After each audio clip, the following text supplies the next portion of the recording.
अस्सलाम वालेकुम। बिस्मिल्लाहिर्रहमानिर्रहीम। स्टूडेंट्स, आज हम 9 क्लास की फ़िज़िक्स का एक बच्चों कह रहे थे कि जी ये कोई बड़ा ही अहम लॉन्ग क्वेश्चन है, आपको सामने स्क्रीन पर नज़र आ रहा होगा।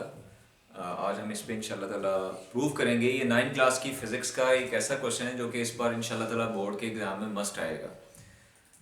तो क्वेश्चन क्या है? Show that prove that kinetic energy equal to half m v square. हम डिटेल में इस इक्वेशन का प्रूव करेंगे। ये रूटीन के लेक्चर से हट के लेक्चर है जिसमें हम सिर्फ जो लॉन्ग क्वेश्चन जो इंपॉर्टेंट, इससे पहले मैंने 3 इक्वेशंस ऑफ मोशन की, आप सब बच्चों ने उसको देखा और बड़ा आपने, मैंने कमेंट्स पढ़ा था, बड़ा डिटेल के साथ आपने उसको, आई होप सो कि आपको समझ आया होगा। फिर भी किसी बच्चे का क्वेश्चन है, आपने ज़रूर कमेंट सेक्शन में लिखना है ताकि उसको, आपके क्वेश्चंस को एड्रेस किया जा सके, उनका जवाब दिया जा सके। वीडियो को स्टार्ट करने से पहले आपने चैनल को लाइक करना है, सब्सक्राइब करना है, शेयर करना है और बेल आइकॉन पे आपने क्लिक करना है ताकि हर आने वाली वीडियो का नोटिफिकेशन जो है वो बच्चों तक पहुंच जाए। तो आज हम आइए आगाज़ करते हैं। हमारा आज का बड़ा अहम तरीन लेक्चर है जिसमें हम ये साबित करेंगे कि जो काइनेटिक एनर्जी है ये इक्वल होती है 1/2 mv²। अब यहाँ पे मैं बताता चलूँ, के ई स्टैंड्स फॉर काइनेटिक एनर्जी। के ई का मतलब है यहाँ पे काइनेटिक एनर्जी है। एम जो है वो बॉडी का मैस है, वी जो है वो बॉडी की वेलोसिटी है। यानी कि हमने ये देखना है कि काइनेटिक एनर्जी जो है वो 1/2 mv² के प्रोडक्ट के इक्वल होती है। इसको हमने प्रूव करना है। आइए देखते हैं। हम सपोज करते हैं कि सपोज हमारे पास एक ऑब्जेक्ट है, उसकी जो इनिशियल वेलोसिटी है, मैं सपोज करता हूं उसकी इनिशियल वेलोसिटी v है। एक ऑब्जेक्ट है, उसकी इनिशियल वेलोसिटी v है। ऑब्जेक्ट भी आपको बता देता हूं कि हम कैसे हैं। कि फर्स्ट कर लें, आपके पास ये एक कार है जो कि इनिशियल वेलोसिटी के साथ जा रही है। राइट एट द मोमेंट क्या होता है कि ब्रेक लगती है। ब्रेक लगती है, जब ब्रेक लगती है तो ब्रेक आपको पता है एक अपोजिंग फोर्स है, यानी कि मुखालिफ सिमत में फोर्स है जो कि इसकी रफ्तार को कम कर देगी और इसकी जो वेलोसिटी है वो क्या हो जाती है, जीरो हो जाती है। यानी कि जो फाइनल वेलोसिटी है जीरो हो जाती है। इस दौरान देखें वेलोसिटी में क्या आ रहा है, चेंज आ रहा है। जब वेलोसिटी में चेंज आता है तो उस चेंज इन वेलोसिटी का हम क्या नाम देते हैं, एक्सेलरेशन। तो एक्सेलरेशन मैं सपोज करता हूं यहां पे जो इस ऑब्जेक्ट का एक्सेलरेशन है मैं सपोज करता हूं a है। और इस दौरान इसने जो फासला, इसने जो डिस्टेंस ट्रैवल किया, जो फासला इसने तय किया, जो डिस्प्लेसमेंट इसने कवर किया यहां से लेके यहां तक, आई सपोज कि वो क्या है, d है। यानी कि जो डिस्टेंस है इसको मैं सपोज कर लेता हूं कि वो क्या है, d है। तो आप गौर करें, आपके पास ये 4 चीजें आ गई हैं, V I, V F, A and D. तो ये चारों चीजें जो है आप जहन में लेके आए कि आपके पास 3 इक्वेशंस ऑफ मोशन है। अब तीनों इक्वेशंस ऑफ मोशन में आपको याद होगा कि v f equal to v i plus a t है। सेकेंड इक्वेशन ऑफ मोशन है s is equal to v i t plus 1/2 a t square है। थर्ड इक्वेशन ऑफ मोशन है 2as equal to v f square minus v i square. यानी कि इसमें किसी जगह पे टाइम का जिक्र नहीं आ रहा इस पूरे डेटा में। तो आपने वो इक्वेशन इस्तेमाल करनी है जिसमें टाइम का जिक्र नहीं है। तो टाइम का जिक्र किस इक्वेशन में नहीं है, थर्ड इक्वेशन ऑफ मोशन में है, जो कि है 2as equal to v f square minus v i square. So using third equation of motion,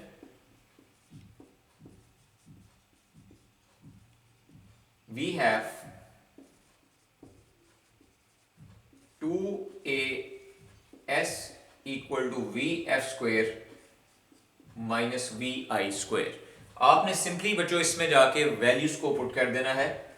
2as की जगह पे d आ गया, वी एफ की जगह पे आप देखें, वी एफ की जगह पे आप 0 पुट कर देंगे, वी आई की जगह पे v पुट कर दिया, 2ad, 0 का स्क्वायर 0, ये v स्क्वायर आ गया यहां पे आपके पास।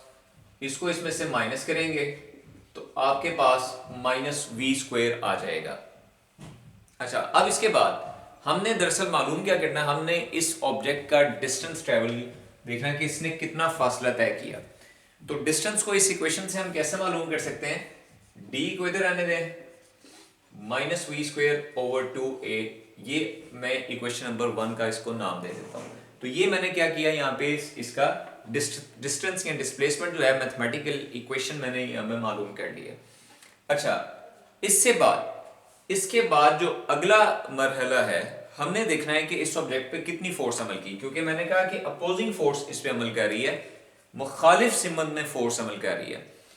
यानी कि ऑब्जेक्ट पहले स्ट्रेट लाइन में मूव कर रहा था, आपने ब्रेक लगाई, ब्रेक दरअसल ऑपोजिट फोर्स है। जब ऑपोजिट फोर्स इस पे अमल करती है तो ऑब्जेक्ट रुकता है। अब जब फोर्स अमल कर रही है, ऑपोजिट फोर्स अमल कर रही है, तो बॉडी की वेलोसिटी डिक्रीज हो रही है। जब बॉडी की वेलोसिटी डिक्रीज हो रही है तो वहां पे दरअसल क्या प्रोड्यूस होता है, एक्सेलरेशन प्रोड्यूस होता है, जिसको हम नाम देते हैं, क्या आपको याद होना चाहिए, उसको हम नाम देते हैं डेसेलरेशन, यानी कि नेगेटिव एक्सेलरेशन, या जिसको रिटार्डेशन का नाम भी दिया जाता है। अब हमने बात की है कि जब फोर्स लगेगी, मुखालिफ सिमत में फोर्स लगेगी, तो मुखालिफ सिमत में जो फोर्स लगेगी उस फोर्स का एक्सेलरेशन जो है वो हमने मालूम करना। तो उसको मालूम करने के लिए हम न्यूटन सेकंड लॉ का यहाँ पे इस्तेमाल करेंगे। आप इस इक्वेशन को इस तरह भी इस्तेमाल कर सकते हैं, हम न्यूटन सेकंड लॉ का इस्तेमाल करेंगे। तो न्यूटन सेकंड लॉ के मुताबिक वी नो दैट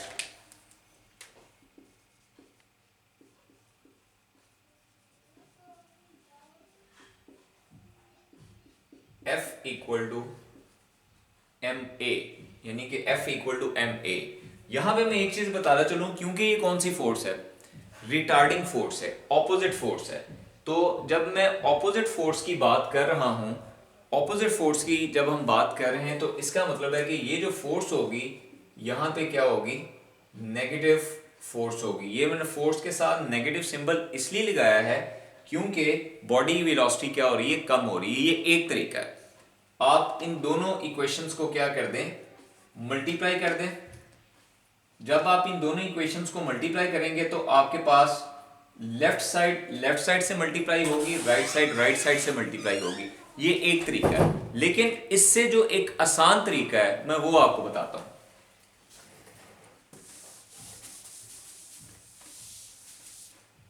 इसी को आप इक्वेशन नंबर 1 का नाम दे दें, यहीं पे आप इक्वेशन नंबर 1 का नाम दे दें, और यहीं से जो a है इसकी वैल्यू को आप मालूम कर लें, यानी कि जिसको हम नाम देते हैं एक्सेलरेशन का। जैसे मैंने बात की कि ऑब्जेक्ट जो है वो स्टॉप हो रहा है। जब ऑब्जेक्ट स्टॉप हो रहा है, ब्रेक अप्लाई की है, तो बॉडी की वेलोसिटी जो है वो कम हो रही है। जब बॉडी की वेलोसिटी कम हो रही होती है तो उस वक्त एक्सेलरेशन जो होता है वो नेगेटिव होता है। रिटार्डेशन बोलते हैं, डिसेलरेशन बोलते हैं उसे, यानी कि मनफी एक्सेलरेशन भी इसको उर्दू में कहा जाता है। तो ये कैसे होता है, जब आप ब्रेक अप्लाई करते हैं, बॉडी की रफ्तार जो होती है वो कम होती है, उस वक्त एक्सेलरेशन बॉडी वेलोसिटी की मुखालिफ सिमत में पैदा होता है, जिसको नेगेटिव के साथ हम जाहिर करते हैं। अच्छा, तो उस एक्सेलरेशन को हम कैसे मालूम करेंगे, न्यूटन सेकंड लॉ से। तो हम इस्तेमाल करेंगे using Newton second law.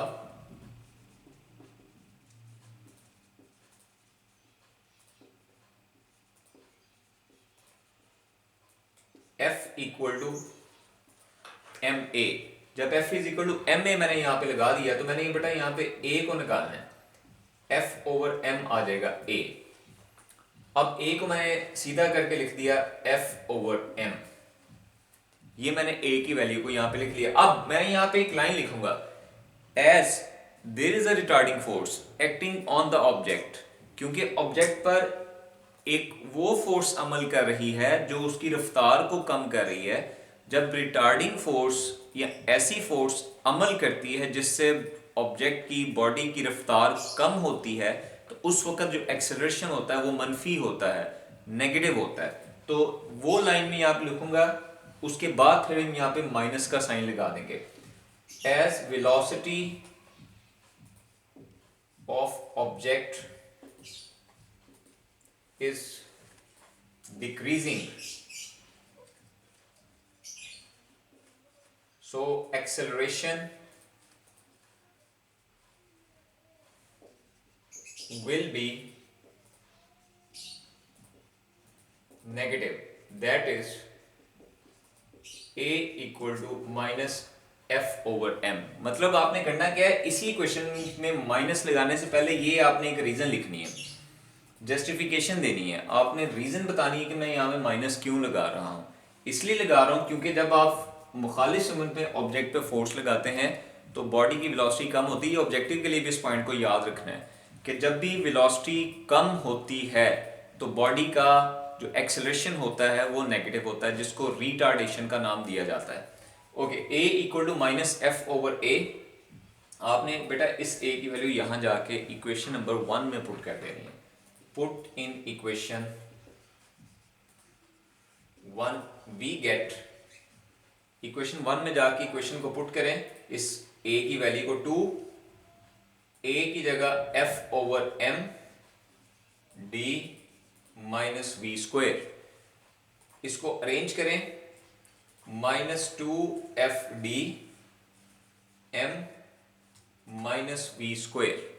Okay, अब इसके बाद फर्दर इसको मैं यहाँ पे आई होप सो कि आपको ये कैलकुलेशन समझ आ गई होगी। मैं इसको अरेज करता हूँ, आप वीडियो को रोक रोक के इन स्टेप्स को देख सकते हैं। जी, ये माइनस माइनस के साथ दोनों तरफ कैंसिल हो जाएगा, माइनस माइनस के साथ कैंसिल हो जाएगा, तो आपके पास बचेगा 2fd over m equal to v square. m को दूसरी तरफ ले जाके मल्टीप्लाई कर दें, 2fd m वी स्क्वायर, यानी कि m को मैंने उधर ले जाके मल्टीप्लाई कर दिया और इसके बाद fd m v square over 2 को मैं इधर ले आया हूं। अब अगर आप गौर करें, ये जो fd है, fd ये क्या है, 9th क्लास में आप बच्चों आपने पढ़ा होगा इसी चैप्टर के शुरू में कि product of force and displacement is called work. कि फोर्स और डिस्प्लेसमेंट का जो प्रोडक्ट है, यानी कि जब आप फोर्स को डिस्प्लेसमेंट को मल्टीप्लाई करते हैं तो आपके पास एक फिजिकल क्वांटिटी आती है जिसको नाम दिया जाता है, किसका, वर्क का नाम दिया जाता है, W के साथ इसको जाहिर किया जाता है। यानी कि we know that work equal to force multiply by displacement. मतलब आपने फोर्स और डिस्प्लेसमेंट को जब मल्टीप्लाई करते हैं तो आपके पास क्या आ जाता है, वर्क आ जाता है। वर्क के ऊपर डिटेल चैप्टर 6 में जब मैं रूटीन के लेक्चर्स में आऊंगा तो बड़ी डिटेल में डिस्कशन इस पे करेंगे। ये तो एक लॉन्ग क्वेश्चन है, फिलहाल आपने इसको डायरेक्टली इस फॉर्मूले को इस्तेमाल करना है यहाँ पे। तो एफ डी की जगह पे अगर मैं इसको इक्वेशन नंबर 2 का नाम दे दूं, एफ डी की जगह पे जाके आपने पुट कर देना है W, यानी कि वर्क आपने पुट कर देना है। Put in equation number 2 we get, इस जगह जाके आपने W पुट कर देना है। जब आप W पुट करेंगे यहाँ पे, इधर जाके जब आप W पुट करेंगे तो W इक्वल आ जाएगा m v स्क्वायर ओवर 2। तो ये आपके पास वर्क आ गया। अच्छा, मतलब हुआ क्या, और हुआ में एक्चुअल में ऐसे ही है। अगर आप इसको कॉन्सेप्चुअल में देखें तो आपने बॉडी पे फोर्स लगाई, बॉडी ट्रेवल कर रही थी, आपने इस पे फोर्स लगाई, उसको रोका, आपका किया गया वर्क, यानी कि आपने फोर्स लगाई, बॉडी ने उस दौरान कोई डिस्प्लेसमेंट ट्रेवल किया, आपका किया गया वर्क तब्दील हो जाएगा किसके अंदर, काइनेटिक एनर्जी में तब्दील हो जाएगा। यानी कि जो आपने उस ऑब्जेक्ट पे वर्क किया वो इक्वल होगा किसके, काइनेटिक एनर्जी के क्या हो जाएगा, इक्वल हो जाएगा। दरअसल फिजिक्स में वर्क और एनर्जी एक ही चीज के दो मुख्तलिफ नाम है। फिजिक्स में एक प्रिंसिपल भी है जिसको हम नाम देते हैं वर्क एनर्जी प्रिंसिपल। इस प्रिंसिपल के मुताबिक किसी भी बॉडी पे जब वर्क किया जाता है तो वो वर्क जो है उसकी काइनेटिक एनर्जी के इक्वल हो सकता है या उसकी पोटेंशियल एनर्जी के इक्वल हो सकता है। डिपेंड करता है कि बॉडी मूव कर रही है या बॉडी अपनी पोजीशन को तब्दील कर रही है। तो यहां पे हम लिखेंगे according to work energy principle, according to work energy principle, work done will be equal to kinetic energy, यानी कि जो वर्क होगा वो काइनेटिक एनर्जी के इक्वल हो जाएगा। इसको मैं इक्वेशन नंबर 3 कहता हूं, इसको 4 का नाम दे देते हैं। इक्वेशन 3 और 4 को कंपेयर कर लें। कंपेयरिंग इक्वेशन 3 एंड 4,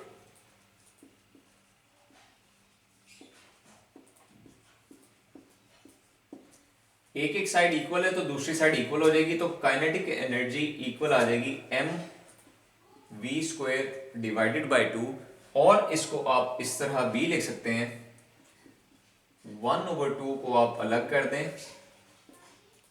और ये हमारी इक्वेशन जो है वो यहाँ पे प्रूव हो गई है। और ये बड़ा अहम long question, kinetic energy show that equal to 1/2 mv²। तो डिटेल में मैंने ये सारे स्टेप्स बच्चों आपके सामने कर दिए हैं। आई होप सो कि आपको समझ आई होगी। आप वीडियो को रोक रोक के हर स्टेप को देखिएगा। इवन देन अगर आपको कोई क्वेश्चन हो तो आपने कमेंट सेक्शन में ज़रूर लिखना है, इंशाल्लाह ताला मैं उसका जवाब देने की कोशिश करूँगा। तो ये बड़ा अहम सवाल है बच्चों, आपके 5 नंबर पक्के हो जाएंगे इसको इक्वेशन को करते साथ ही। और इसी तरह के जो पेपर भी 9 क्लास के, मेरा मेन फोकस 9 क्लास के जो फिज़िक्स के पेपर बच्चे हैं उनके ऊपर है, और साथ अभी मैथमेटिक्स का, कि जितने क्वेश्चन मेरे से मैक्सिमम हो सका जो कि लॉन्ग क्वेश्चन। इससे पहले मैं तीनों इक्वेशंस ऑफ मोशन जो हैं वो मैं अपलोड कर चुका हूँ, फर्स्ट सेकंड थर्ड तीनों इक्वेशंस में रूटीन के लेक्चर से हट के मैं अपलोड कर चुका हूँ। ये एक चौथा लॉन्ग क्वेश्चन आप समझ लें।